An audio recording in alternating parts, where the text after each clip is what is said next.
Welcome everybody on YouTube, welcome on Facebook. My name is Deborah Westbrook, and we gather to integrate a little bit of science with spirituality. Why do we do that?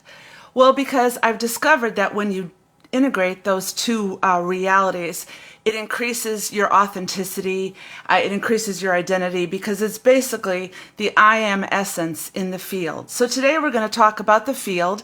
We're going to specifically talk about connection. What does that mean? What does that mean for us? How is that emulated in science? So each of us are entangled and united with nature, the universe, animals, and humans. Nothing is separate.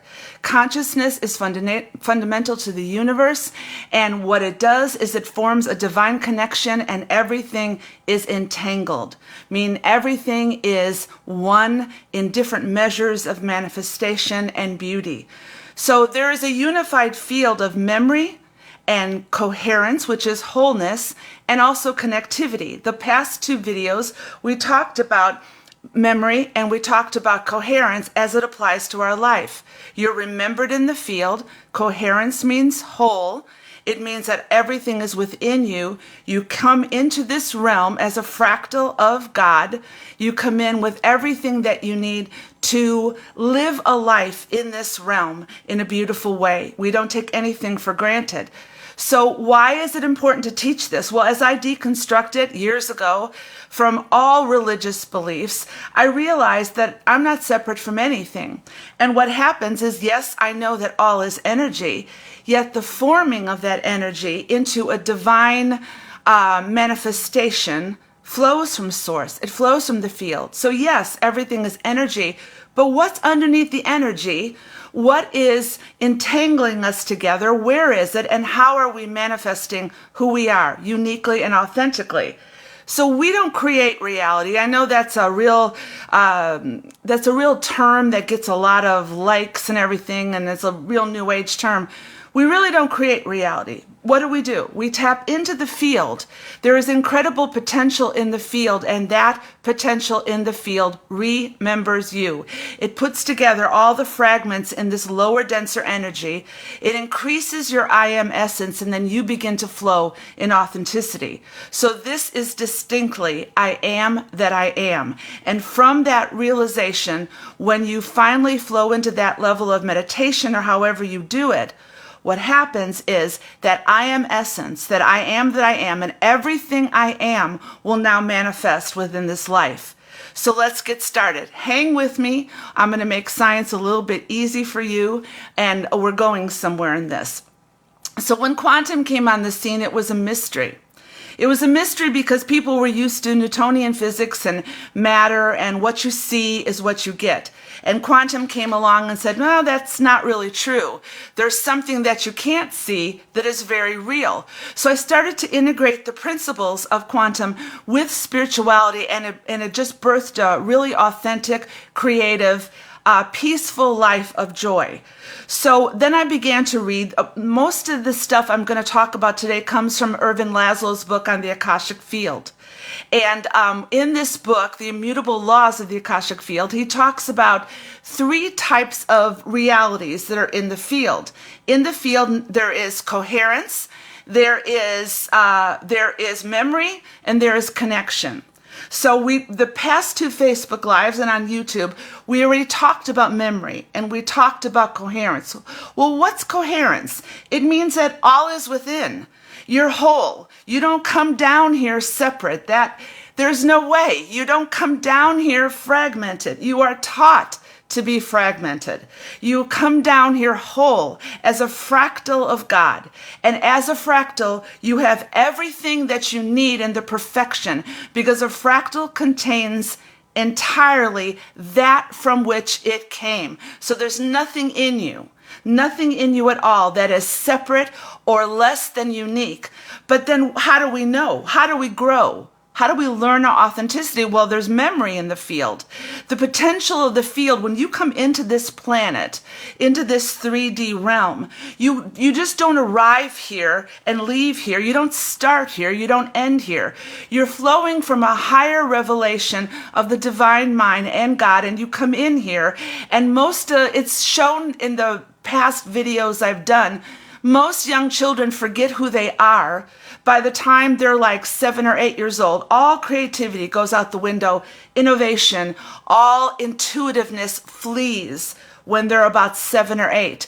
So then we live according to our senses.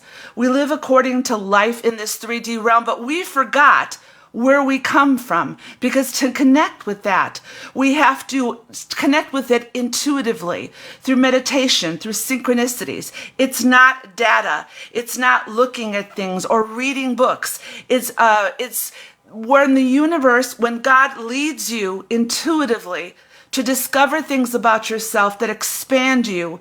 So there is no set path for anybody. Everybody's different. Everybody's path is different.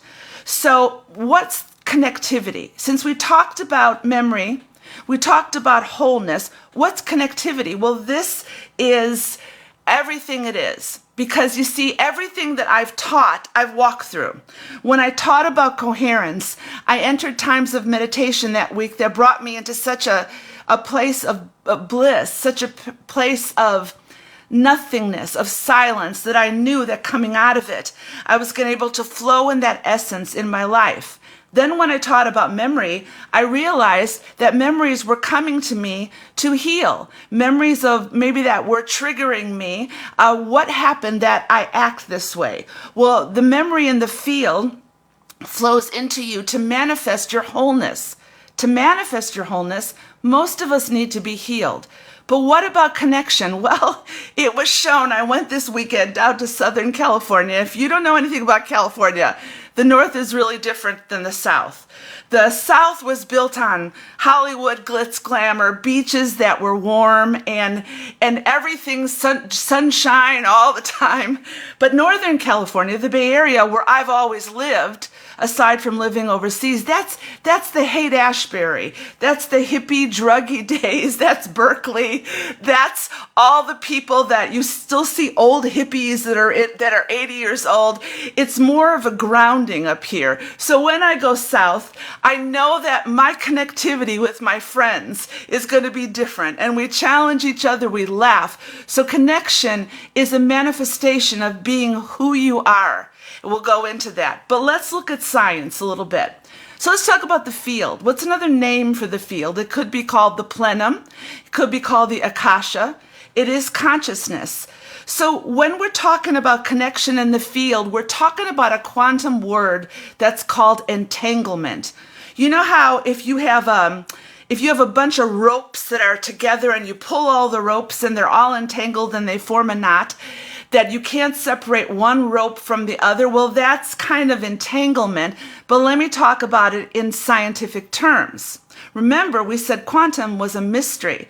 So quantum entanglement is a bizarre, counterintuitive phenomenon that explains how two subatomic particles can be linked to each other, even if separated by billions of light years at space.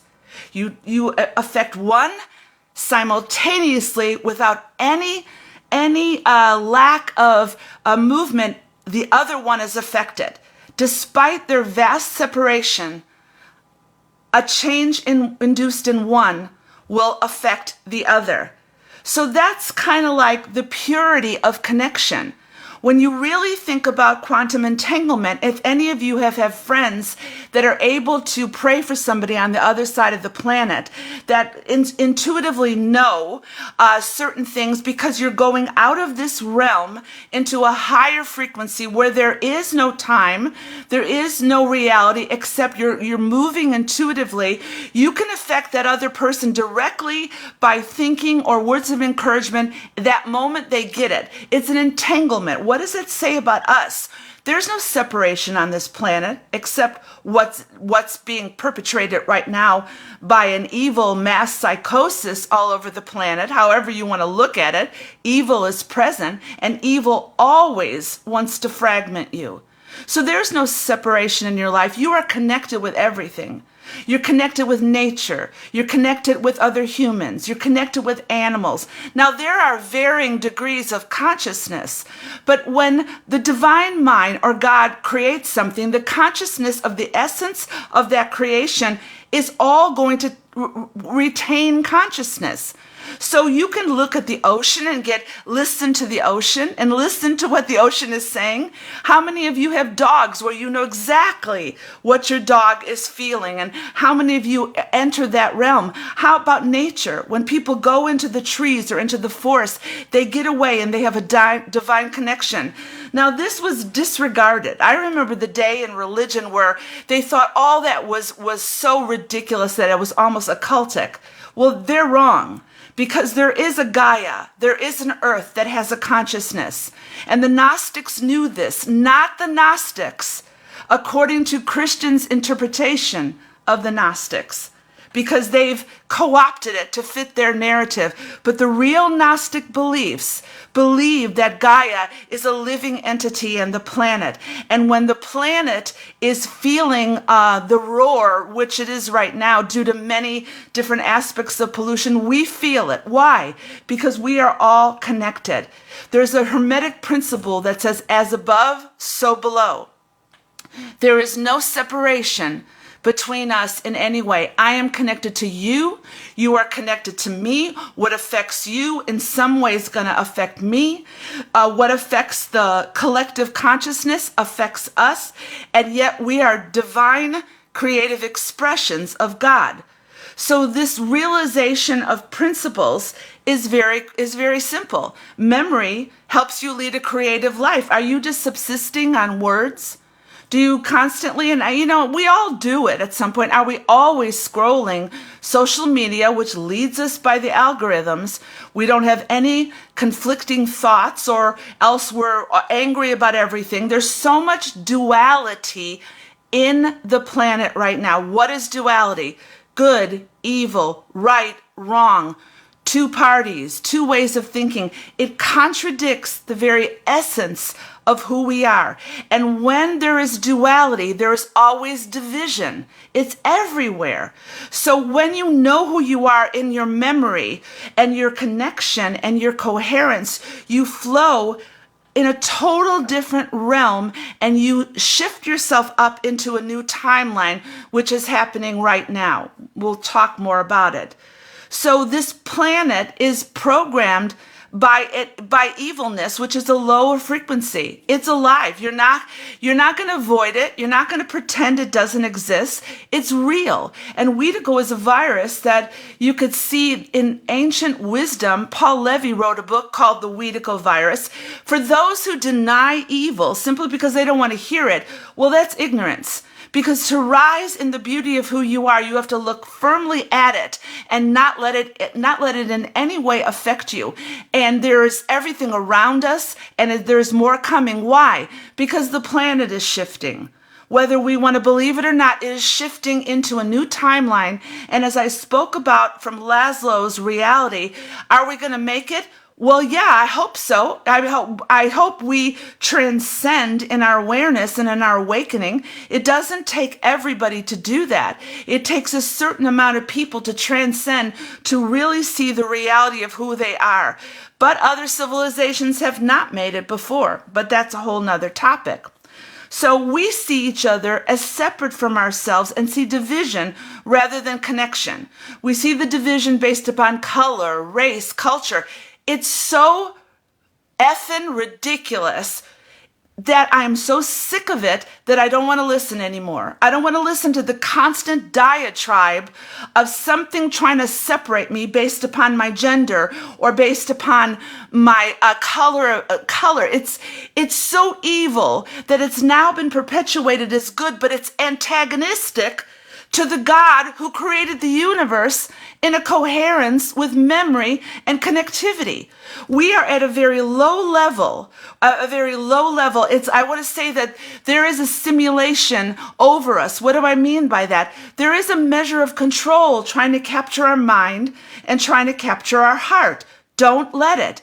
That does not mean you compromise your beliefs, but divine connection simply means that you are who you are, wherever you are, and whoever you meet with. That's not happening unless you're with people like I was with this past weekend, my two good friends that we just all are ourselves. And this is divine connection. So We see nature as an entity without a consciousness, when in reality, what affects the environment, what affects animals, the universe, directly affects us because we are connected. So let's talk about this interconnection. What does it mean? Like, I'm in time. I come from a higher realm. I do believe in saying higher self, but there's no division between you and your higher self. You are manifesting in an incarnation in a fleshly body. But if you get your cues from only here, you're going to move in a very low realm. You're connecting with consciousness in the field, the reality of your I am essence. So let's talk about, what does it mean that things are interconnected? I'll give you a visual. I've done this before. Throughout the universe, events are intricately connected. So let's talk about a physicist, David Bohm. I've mentioned him many times because if you grasp what he said, you're going to get it. Well, this physicist talked about something that was called the implicate order and the explicate order. Let me make it simple. The implicate order is like the ocean, the all. When you're in the ocean, you're surrounded by every molecule, every bit of the ocean, and you can't tell the difference between you and the ocean because it surrounds you in all ways. So then you have the explicate order, which is like the wave coming up from the ocean. Where does the wave come from? It comes from the all. So there's many waves coming up from the ocean, and that is a divine expression of the ocean. That's you. You are a divine expression of the field. And Bohm talked about it this way, about the implicate order being consciousness, being the field, and the explicate order is you being you, the manifest universe. The implicate order is the non-manifest universe. In that realm of consciousness, there is a manifested reality that informs you, shapes you, creates you, and orders the explicate universe. So you see, if we're always taught about division and duality, then we don't know where we've come from. If we don't realize that we're all entangled and we're all one, then what happens is we form an expression based upon this 3D realm. We're guided by our five senses, or the small amount of the electromagnetic spectrum that we can see. But there is so much beyond that realm, and that's tapping into the implicate order of the all to manifest your life on earth. What informs that manifestation? It's the field. You become observable. Don't hide anymore. Don't learn divine connection to know when to speak, when not to speak, who to speak to, who not to speak to, how not to get into an argument with people that basically aren't listening, how to be you and have the freedom to be you and your expression. Man, we are talking about that a lot, but I don't always see it. I see people, they don't accept you when you're not you. They want you to form into who they want you to be. And then when they talk a lot about you being you, but then when you are you, they don't want that either. So it's your choice to walk in the middle without any anger. Learn who you are, and without explanation, without constantly defending yourself. Just be you. That last post I did on Facebook where I said that there is no holy land and there are no chosen people, I did it for a reason, because I knew that I was going to be attacked by the religious people. And my goal was simply to listen and to let it go, because I'm not going to argue. I truly believe that. There's no chosen people in the field. Come on, folks. That's ridiculous. That's religion's perpetration on your mind. There's no chosen people. What kind of a God would you want to believe with that has a chosen people? Yet the universe is created in the vast expanse of beauty. But if you come on this planet to do anything, you got to believe in one belief. That's so insane. It doesn't even recognize defending it. It's so ridiculous. So the universe forms a seamless whole. It's a continuum. It's a field. It's undulating waves, always in vibration, always in movement. It never stops vibrating. So the elementary particles of the universe, they're not little atoms and molecules that look like little billiard balls or electrons moving around the nucleus. That's an old concept. Right now, it's interconnected excitations in the field. If you look at what it really is represented by now, the energy flowing is going in every direction. It can't be pinpointed. It can't be narrowed down to one type. What does that say? Matter is not all there is. Matter is a manifestation of the field. You are a manifestation of the divine mind. Nature is the consciousness and manifestation of God, the divine mind. And what that is it's always undulating. When you die, you don't die. This flesh dies, but the energy ascends or transcends into, well, I don't know yet. You know what? I haven't thought about that much. I don't personally believe in reincarnation, but I do know that there's something beyond this called prime reality. So the elementary particles of the universe, they're always moving. If you read Bruce Lipton, he'll talk about cells in the body always going in and out. We're always creating. We're not matter, folks. We're not matter.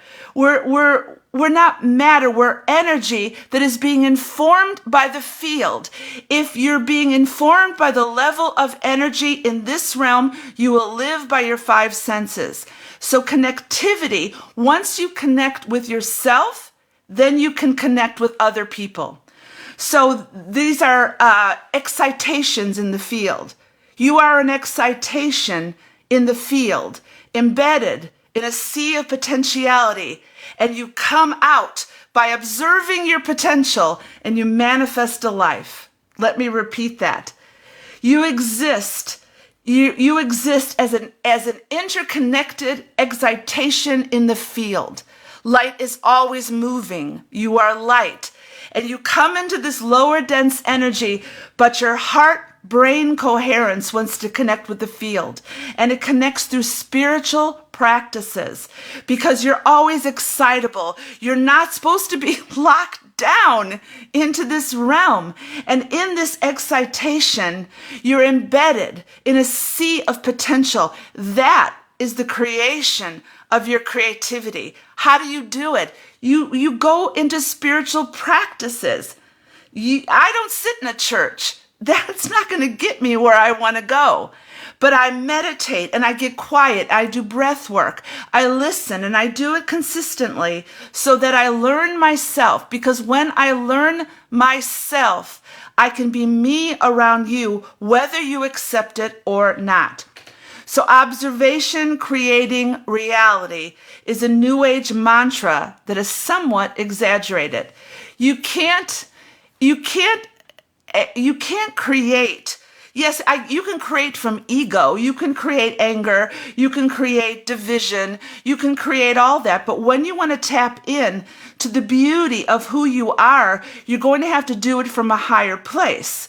So listen to what it means in science when you're going to manifest. Let's say matter is manifested. What does that mean? When I can see it. Do I see it as separate? Do I see it as entangled? You know what, guys? I just thought to myself, you do not know for how long people were telling me, I don't understand you. I don't really care because this is me. This is the brilliance of my thought and the brilliance of your thought. So if you only grasp one thing, I gotta be me and you gotta be you. And I'm laughing because most people don't like science and math. I do. I majored in it. I love it. And it has increased my authenticity. So the observation of an object collapses its wave function.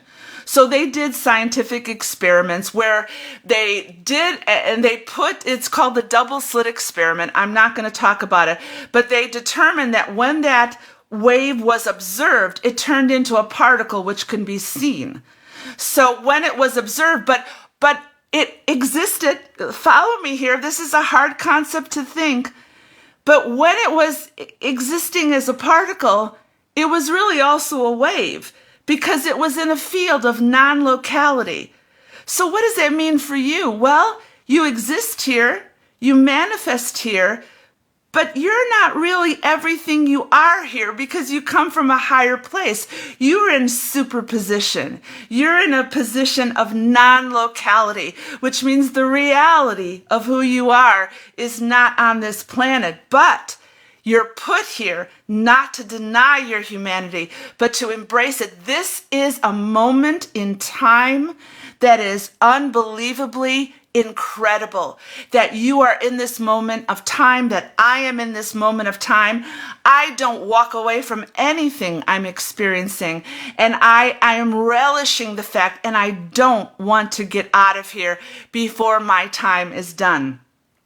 So when I observe, when I manifest something from my I am essence, I lift the object from the level of potentiality into actuality. What does that mean?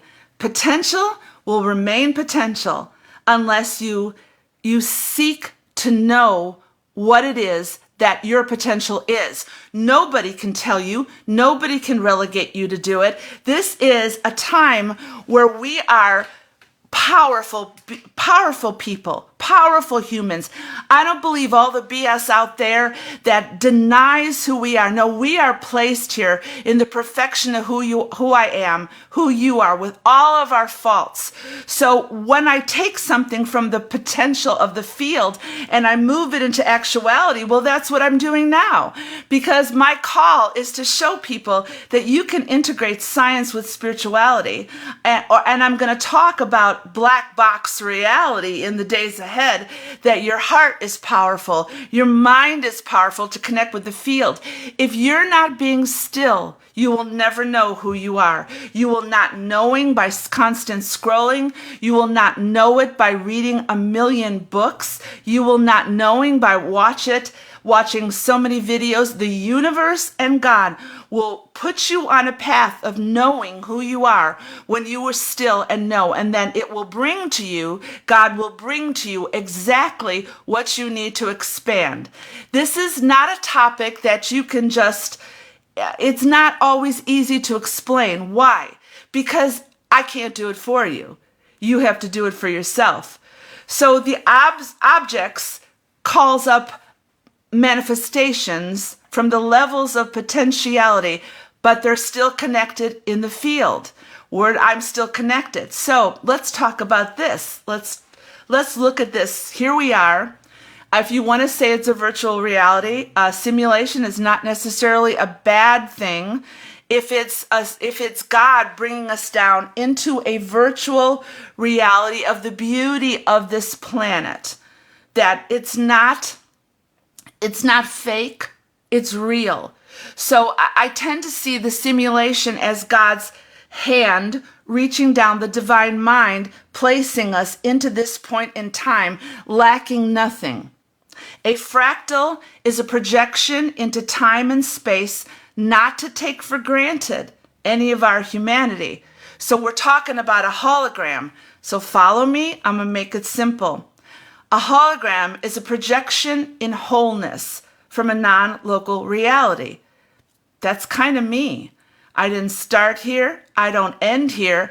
I am a divine projection of the divine mind into a reality that came from a non-local reality. That is why you do not deny life. No beginning, no end. Non-local, it means that all is connected outside this reality to be in this reality.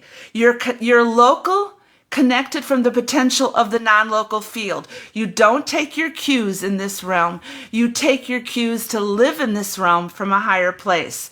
And a hologram contains all the information that creates the image in all its parts. So all is one. So there's no separation in the projection.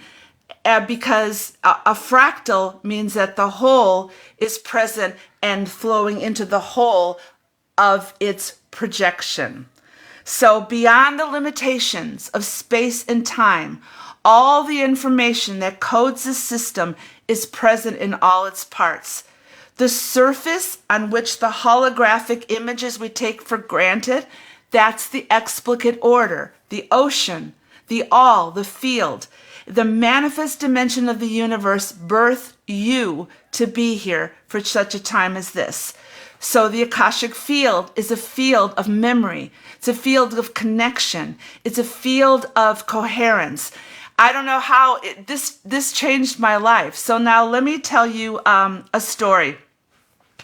Let me end with this. So having said all that, what the hell does that have to do with you? Well, let me share some things. You don't need a savior. That is such an abominable lie on any level that a savior would pull you up and out of perceived fragmentation. This is contrary to everything that the divine mind and that source is. Explore yourself, but don't consistently try to prove anything. It's a journey. And when you walk in humility and wisdom, you will acknowledge that you never arrive, you never know everything, you're curious and you're on a journey, and you just keep moving, knowing you are in process of knowing yourself. Nobody is coming to save us on any level. Nobody is coming to save us on any level. You are in time to manifest the fullness of who you are. Stop looking to religion. Stop looking to people. Stop looking to government. Stop looking to tech. That'll be my message until I pass. And I'll explore more areas in the coming days. So that was a lie. There's no savior. There's no savior. So that just like I'm glad I'm on a virtual Facebook Live, so I don't have to see all the anger of the religious people that watch for 1 minute and then just write me off and go on in their illusory world. Another lie is that when we understand the field and connection and memory and coherence or wholeness, we realize that you don't define yourself by that which is outside of yourself. In reality, all is within. We talk about the I am essence. It's not to be discounted. I am that I am is beyond words. It's not what you do. It's who you are. And that comes from knowing you are a fractal of God. You develop a confidence and authenticity to say, I'm this, I'm not that. It helps you flow in a realm where you don't compromise yourself. Personal example. Okay. I found myself, how I got healed is that I was always subtly, without doing it overtly, asking people if I can be myself. It was like I thought if I was really myself, they wouldn't accept me. And so I either had to be like them or else I had to flow in silence. And it was a trap. It was a trap. So my internal reality for many years said to conform, don't stand out. And then I remembered, I said this on the last Facebook Live, that a woman years ago kept saying to me, Deborah, your life is going to be built on there's nothing to prove and nothing to lose. Just be yourself. So remember when I told you that this works out in my life. Well, I'm surrounded by people that always challenge me, and I have to look at what they're saying. I can't discount everything. I listen with my heart and with my mind, and I listen to, do I believe this?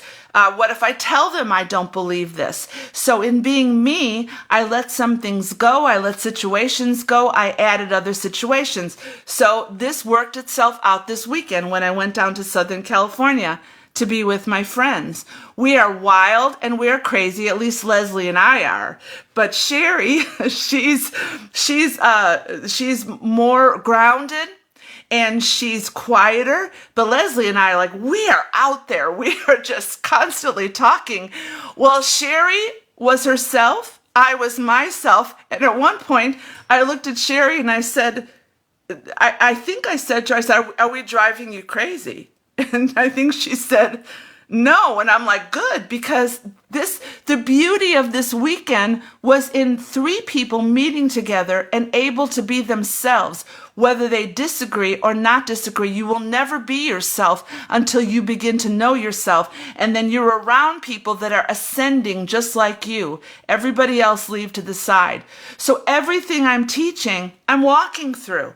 I'm not just spouting these words. These are metaphysical concepts in science that integrate with my spirituality that the universe then shows me how to do it.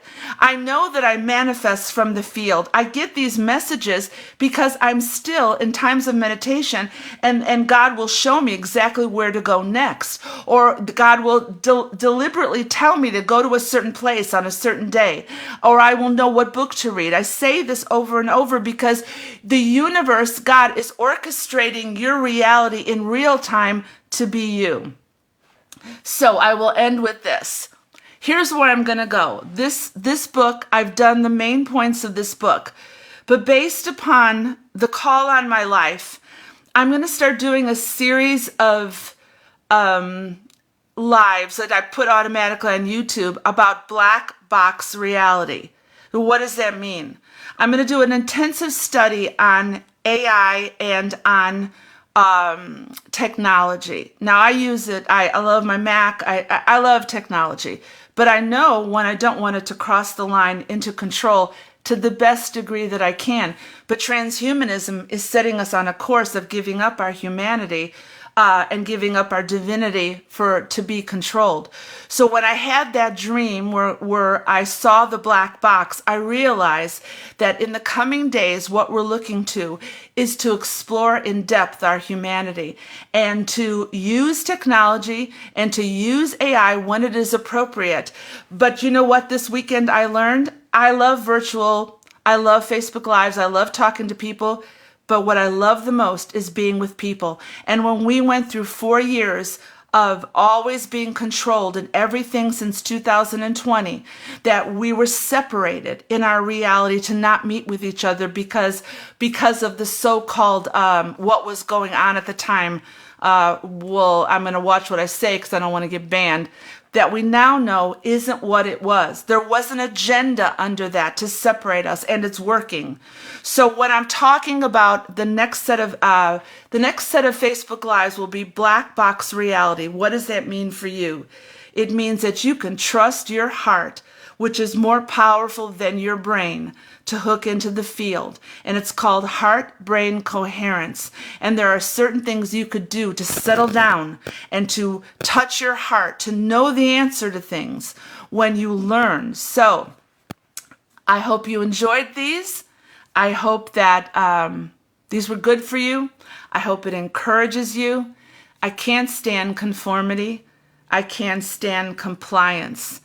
I want people to be who they are, crazy, wild, quiet, extrovert, introvert.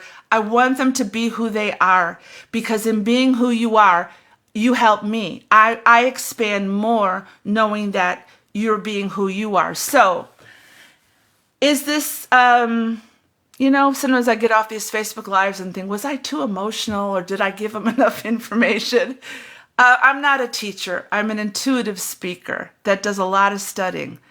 So my heart is wrapped up in yours.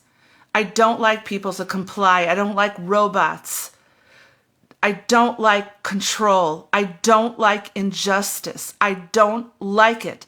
So sometimes I feel rise up that I'm just sick of it because I see this agenda on the planet today in trying to shut us down. So I will not comply and I will not be quiet and keep telling you to explore yourself, to find yourself, and to break the box that you're in. And no matter what anybody says, sometimes you got to break it crazy before you settle down into who you are. So be you. Don't be anybody else. You guys have a great day.